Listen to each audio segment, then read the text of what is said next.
So Chiranjeevi గారి కెరీర్లో ఒక విధంగా చెప్పాలంటే ఫస్ట్ సాంగ్ రిలీజ్ అవ్వగానే ఫస్ట్ టైం ఒక 100 మిలియన్స్ వ్యూస్ అనేది ఓ విధంగా చెప్పాలంటే గ్రేటెస్ట్ అచీవ్మెంట్. సో ఈ అచీవ్మెంట్ వచ్చినప్పుడు ఆయన రియాక్షన్ ఏంటి? అంటే చిరంజీవి గారు ఫస్ట్ సాంగ్ వినగానే పెద్ద హిట్ వద్దు అనుకున్నాం.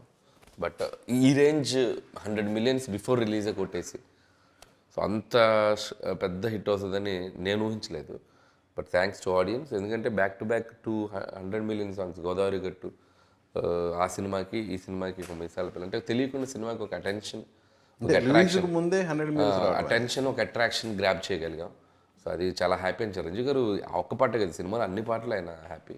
అండ్ ముఖ్యంగా లాస్ట్ వదిలిన ఆయన ఎరగదీశారు కదా డ్యాన్స్, మొన్న హుక్ స్టెప్ సాంగ్ అయితే ఆయన రోజు ఆ సాంగ్ ఆయనకు పర్సనల్గా బాగా నచ్చిందండి ట్యూన్, అందుకే అంత ఎనర్జీతో డ్యాన్స్ చేశారు.